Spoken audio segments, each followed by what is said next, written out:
All right, welcome back, everybody. We were talking in our groups about where are you on this continuum of LGBTQ plus proficiency, from the idea of it, from information to knowledge or sharing knowledge. So I'm curious from your groups, what pearls of wisdom you have to share with the entire group, or any ahas that you came up with. So anybody, I'll just open it up to who'd ever like to share.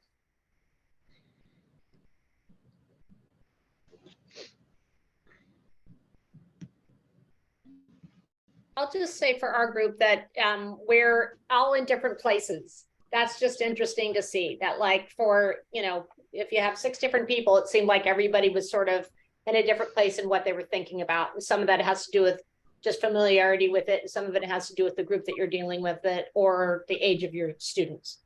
And was there any wisdom shared in that group that suggested ways to move more into the knowledge level where you're confident with the topic? Well, I kind of blabbed first. So I was talking a little bit more about wanting to have certain kinds of curriculum, because I think, I'm a teacher. If I could, I could take myself to where I learn whatever it is if I felt like, for instance, what I was really probably the most interesting part to me is there was a person talking about with working with younger kids where there was a story that she was using. And I'm like, okay, that's what I want. I want So that's a good entry point. Or a vehicle that supports me to be able to take whatever learning that I have. I felt like that's where I feel a little bit stuck in. How do I take my 8th grade students? What's the material I'm going to use to move these kids forward, or with all of us together? Okay, great. Somebody from a different group.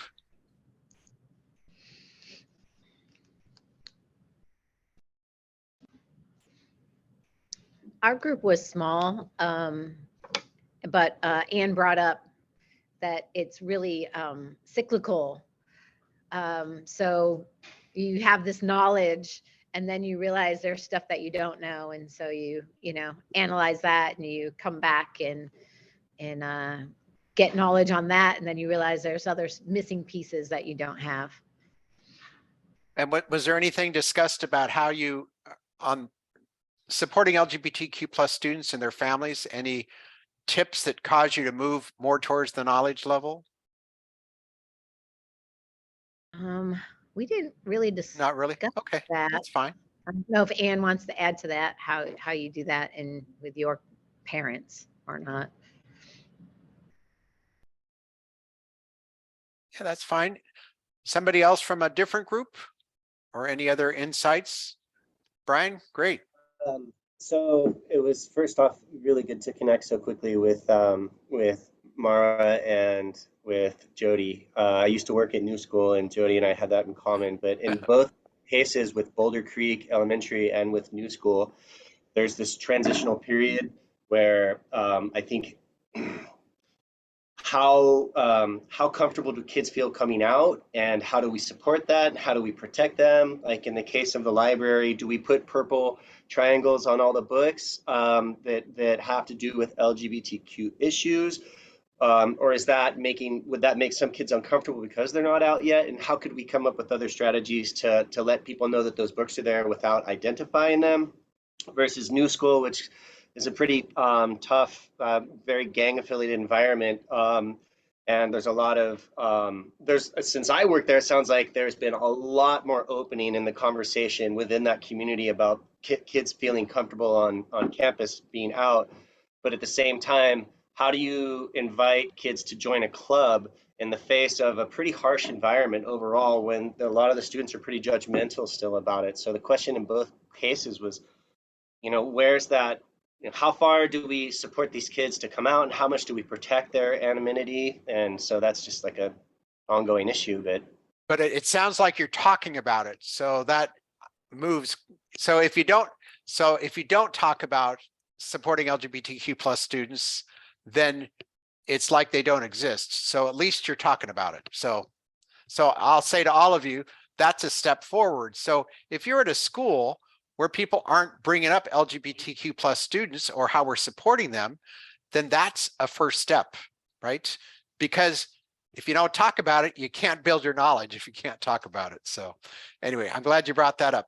Any other insights from any other groups? So a couple people just joined a little bit ago. Know that in the chat, there's a link to the agenda that gives you access to the slides and all the resources that are there. We will be breaking into groups again here in a little bit after I share the next part of what I'm going to share with you. It will be helpful if you put a grade level that you'd like to be in the next time. So if you put K3 or 6-8 or middle or high school as you talk as a group. So thanks for the insights on that. I think that's an area to continue to think about how you move along this continuum, whatever the way it is. But in my experiences, I've talked to people, it's feeling confident, right? And I know as a teacher, you know, when I first started teaching, and I taught history for a while, I taught English, it's like, okay, I got to teach this history concept and I only kind of know it. I only read it in the textbook yesterday, but I'm going to just go through and teach it and see what happens. That the more I learned about the history I was teaching, the better teacher I became. And I know that many of us feel that same way around supporting LGBTQ plus students. So how we move to that is a challenge for all of us. But I've got some ideas for you. So let me move on here. So I mentioned this earlier. Last time we were separated administrators and teachers. I decided to combine everybody for this combined conversation, which I think will provide richer conversation for all of us. So that's why we're doing what we're doing. So I want to remind the administrators in here that we're at the administrative workshop that this was the homework I gave you. I said, think about your school plan, review the LGBTQ plus school index or completing it, and identify 1 to 3 new actions you can do. As administrators, there's lots of stuff you can do all the time. Maybe you would meet with your LGBTQ plus students, or maybe you do an inventory of your LGBTQ plus books. So administrators, I'm just reminding you, that's what I reminded all of you to do. And those of you who are in that workshop, I'm going to go back to this in a minute, but I want to just remind you of that. And for teachers, here's what I said to you is, think about your curriculum plan, identify which resources or lessons you can teach in your classroom and do something with them, and test it out and see what happens. So again, I'm just reminding you of those things because we're going to go back to that in just a second. So just a quick review of content of review. We know all this stuff, right? We know that all the surveys show that 60% or more of LGBTQ plus students don't really feel safe on their campuses. You know, around 40% of our LGBTQ plus students think about suicide in some sort of ongoing way. And when you look at that compared to non-LGBTQ plus students, you see there's quite a gap there. We have these policies and laws in place. The state laws exist only in California, but every one of those state laws is manifested in policies in each one of your school districts. Those laws talk about protection of LGBTQ plus students, that talks about transgender students, the Fair Ed Act. All of those components are in the policies in your school districts, whether you've read them or not. I just know that they're all there and that we've got those in place. So more personally, this cultural competency about LGBTQ plus students and their families, you're learning for yourself, which is your personal learning. You're thinking about how you're going to apply this learning to your job as an administrator or teaching. And at the higher level, you know, if you want to affect institutional change, that takes a lot more effort to change things in certain ways, like flying rainbow flags or things like that. Really takes administrators and teachers together. For administrators, as I mentioned earlier, there's school culture, policy, plans, staff meetings, and the way you communicate things. For teachers, it's about your class culture, your curriculum, your teaching, literature, and lessons, and all those things. We touched on all of those topics in these different workshops when we met back in October. So what are the components of a model LGBTQ plus school? So it's ongoing conversations, which Brian brought up earlier, is are you having those ongoing conversations among your administrative team with teachers, teachers with other teachers? If you're doing something related to LGBTQ lessons, then hopefully you're sharing that somehow with your colleagues at the grade level you teach, either in passing or whatever. That will build your confidence by doing that, because then other people can learn from each other as you're doing that. For administrators, it's like in the district LCAP and school plans and school safety plans. Do you talk about support for LGBTQ plus students? How do you integrate all those into school documents? Obviously, those of you who are here have, I would consider, a continuous improvement mindset of how to meet the needs of LGBTQ plus students. For both teachers and administrators, how do you respond to expressions across your school like "that's so gay," and is that important? And then having a great, robust library with lots of books all of these move in that direction. So pick any one of these to move forward with. I shared this slide with administrators to point out that to move with any culture, with any cultural group, these are all the areas, in particular for LGBTQ plus students. You got to help your staff to find your common message and your common belief system at your school. We do that in many ways with the way we are in our schools, the way we behave, the way we expect our teachers to show up at certain times and do certain things, be it staff meetings. We do all those things. Those are common expectations, but you need it for LGBTQ plus student support as well. So that goes to policies and practices. Everybody needs to know more about gender and sexual orientation and social emotional learning, how to be proactive. And there are these myths and fear of the unknown, which if you haven't stepped your toe into doing something along these topics, you may be afraid to do it because you're afraid of these resistant voices out here or some parent coming back at you. So I just bring that to your attention. If you're a teacher, you got to be a little comfortable with the content before you teach it, and then figure out the way to deliver it to your classroom. So again, I just bring all those components forward that we've talked about before. We talk about the systemic approach that you can focus on climate or data or professional learning or curriculum. It's hard to do all of those all at once, but those are more administrators to think about. And then the LGBTQ plus school climate index, for those of you who are not familiar with it, most administrators are because they've been working with that or interacted with me in the Safe Schools Project. But there's 6 components in that school climate index that's really meant for administrators and teachers to fill out together about their school, about data, student support, policies and communication, curriculum inclusion, professional learning, and then more at middle and high school level, the counselors and health professionals and how that all plays out. So those are the different components should you move in that direction with that. With the teachers, we talked about there are integrated LGBTQ plus lessons that you integrate into your content, language arts, history, social science, science, other pieces. So there's integrated, which is of course better, but it takes a while to get there. But there's also these, what I call standalone lessons, where you can talk about why we respect everybody. What is bullying and harassment? The importance of using pronouns. Other standalone lessons, which you'll hear me talk about later, might be why we're raising the rainbow flag. Why is Harvey Milk's birthday important? Picking some pieces. With the teachers, remember, we talked about strategies to teach LGBTQ plus inclusive topics. You could teach it by people. You could teach it by days and months when there's a certain month, like, it's Women's History Month right now. I imagine a lot of teachers are talking about important women in history. I wonder if you're also letting your students know, oh, this woman was also a lesbian or part of the LGBTQ plus community, or talking about different important transgender people in history. Anyway, again, I'm just pointing out there's lots of ways to integrate these in by literature or whatever ways works best for you.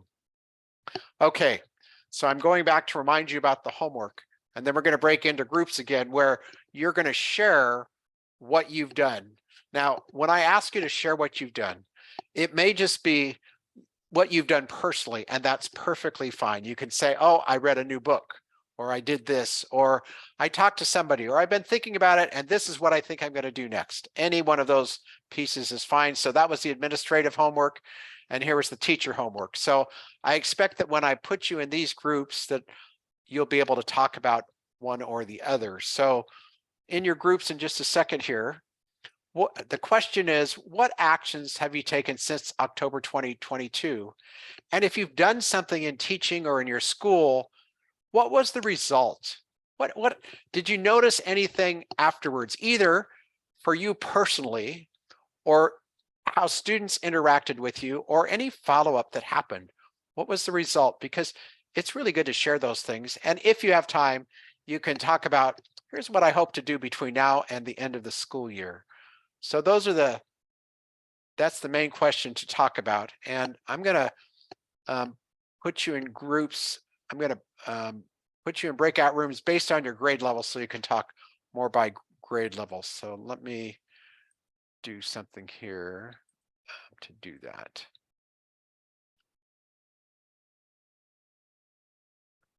So if you don't have your grade level at the end of your name, you're going to get randomly put in a group. If you decide you don't like your group, you want to come back to the main room and say, give me a different group, you can do that as well. So I'm going to put people in rooms here based on your grade levels. So let's see here.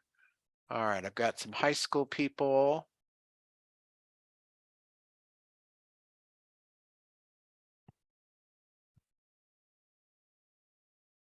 All right, great. And I've got a couple middle school people. Great. And then I got, okay, elementary, perfect. All right. So there's going to be 3 rooms. Room 1 is 9-12. Room 2 is going to be more 6-8 middle school. And room 3 is going to be more elementary school teacher types. So I'm going to put you in those rooms. Again, if you don't like that group, then come on back out. I'll put you in a different one. Karina, is it okay if I put you in middle school? Or is there a certain grade level you prefer?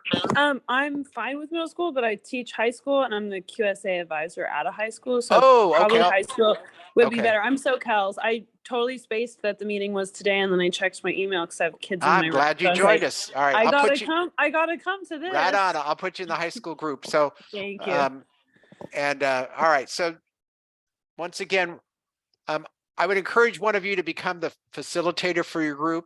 Just give everybody a chance to talk of what actions they've done or think about, and especially talk about that result.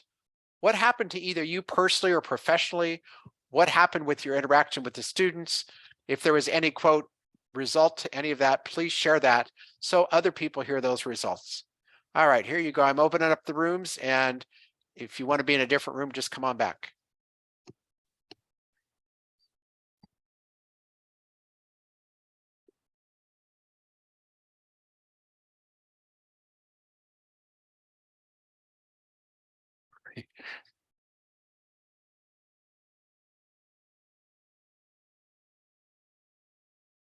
All right, Karina, I moved you to high school. I think you should see that now.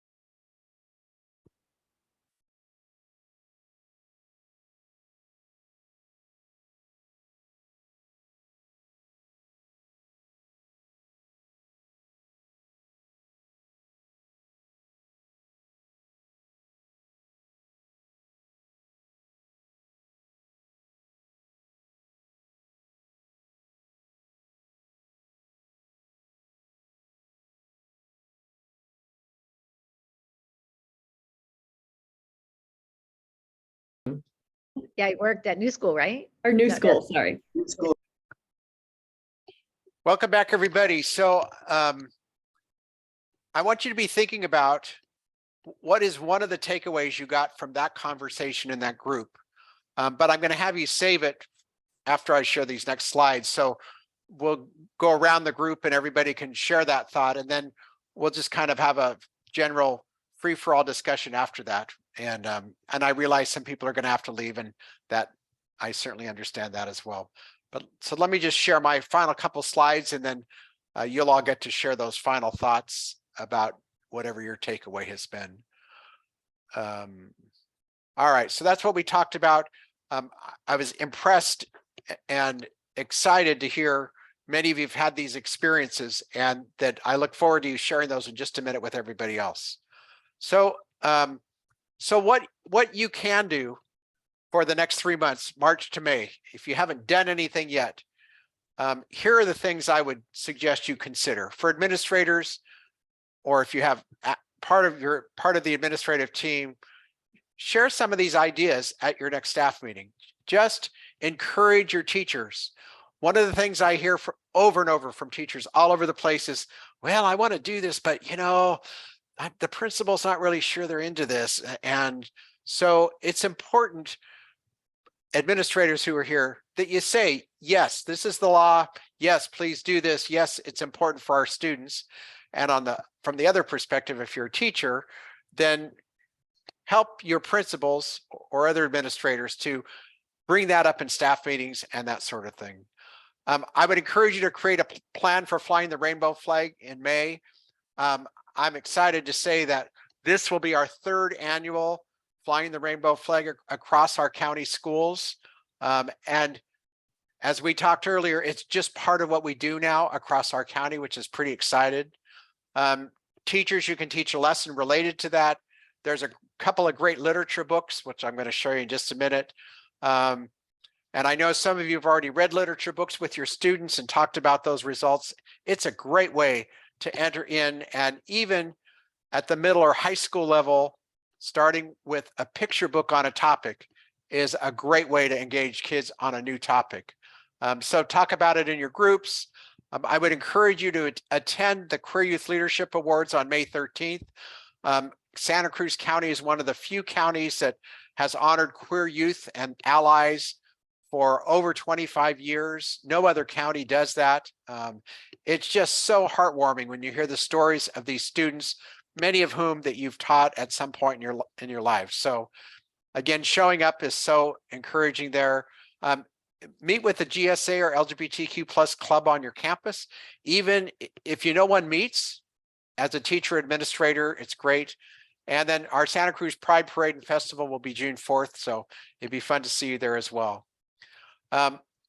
Overall, and this is really to administrators, just to say, your staff and colleagues need to know this about this belief in equity, that we believe this, and they need to hear this common statement over and over again, right? It's not just a one-time thing, and it's not just about LGBTQ plus students, it's about all students at your school, of which LGBTQ plus students are part. I've shared this with all of you in the past, and this is a common statement we can all use. If we all just say this to every parent who questions the curriculum we're teaching, without going into more detail, this says it all. It's based on the state law. That's why we teach it. You don't have to go into more details. So I say that for administrators and administrative teams. And again, just to remind you, there's nothing in Ed Code that says we're not going to teach that stuff. There is a controversial topics section in the Ed Code, but it only deals with sex ed and a religious exemption for health courses. It's not like you can tell students we're going to opt out of bloody topics because I don't like blood. It's just part of the curriculum. So I just want to remind you of that if you need that reminder. I would really encourage you to read or buy any of these books on the top 40 LGBTQ plus books list. It's on the resource list. You can see it there. Here are some of my favorites. It's so hard to pick, but I was excited to read that one of you said that you'd read that Hoanani Hula Warrior in your classroom. So I'm glad to hear that. Just a great story there, but all of these from either a personal or professional level. Sewing the Rainbow. There's another one about the beginning of the rainbow flag, who built all that. The Last Night at the Telegraph Club is about San Francisco and a couple of girls up there, and you know what happened to the Telegraph Club up there. The Magic Fish is about an immigrant story of a Vietnamese kid and how he comes out to his parents. In the upper right-hand corner is a queer history of the United States for young people. If you buy nothing else, I would encourage you to buy that book. Or if you're administrators, all your teachers would benefit from having that book to build that base knowledge level. So a queer history of the United States for young people. Anyway, so I just wanted to touch on those.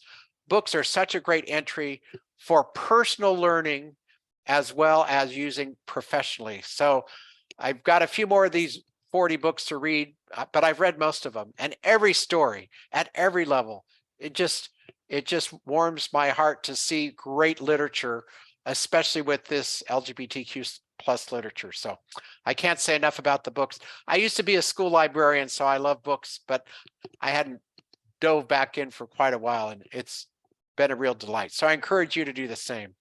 So what does it mean to be LGBTQ plus culturally proficient? Well, Julie Solito works at San Lorenzo High School. Julie was part of one of the first cohorts of teachers our Safe Schools project brought together when we did a whole cohort through the county office and the community foundation for history teachers. And I ran into her a couple years after that, and she said, when I first started teaching LGBTQ history, it was new and especially interesting for me and my students. It's no longer new and exciting. It's just part of the normal curriculum I teach. When you can say that, then we've arrived, right? Then that's what it is. And some of you in your smaller groups did that and talked about that. It's just part of it. The challenge is how you start it the first time. So this is your friendly nudge to do something. Know that we in Santa Cruz County, we have our own bubble of support and inclusivity in a way that no other county has. So use that to move forward with your own learning and to better educate your students overall. I'm not going to do this in breakout groups, but I'm going to give you a chance to have the final word. The final word is either to share something you learned from somebody else today or that next action you're going to do. And then we can talk about any other topics that you'd like.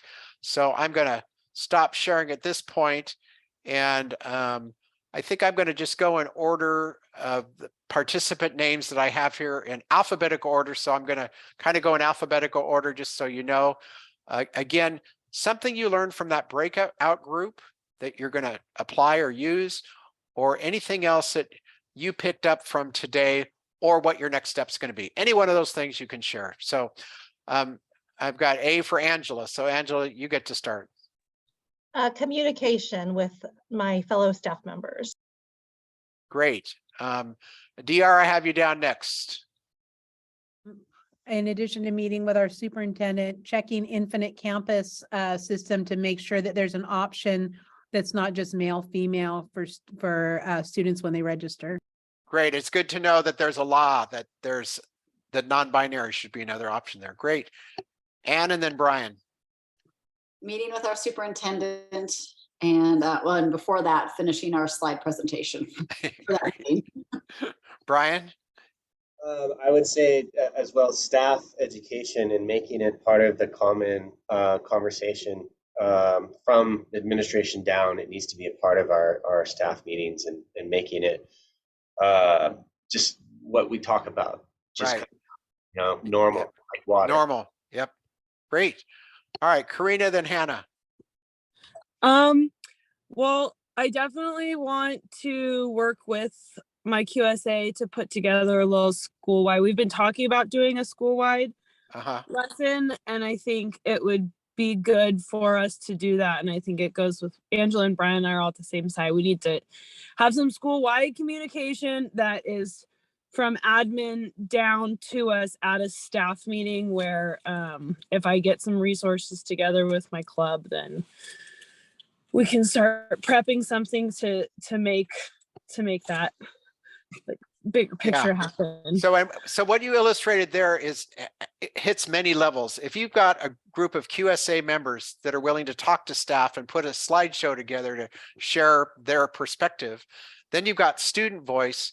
You're making the GSA and the LGBTQ kids visible, and the teachers are learning something in the process. So that's a trifecta, I think, if that, to move in there. And some schools have done that. So Also, I really want that book, the gay history of the United States, or queer history. Yeah. Like, I very much, I'm going to be asking Greg if I can get a purchase order to get Karina, that. we for my have it in the classroom. library. You can We check do it have out. it. I want a copy though, just to keep in my room, that I have my own copy. I sent a screenshot to my mom too. She's an elementary school counselor, so I sent her a picture of all those books. Yeah, it's a great book for building that. That would be an interesting group book to read for a whole staff for a lot of reasons. Anyway, all right, great. Thanks, Karina. I think Hannah and then Jody. I want to continue reading books and learning about LGBT people in history, and to make it normal and kind of boring. Yeah. So normal it's boring is my goal. Yeah, great. Jody, then Michelle, then Monica.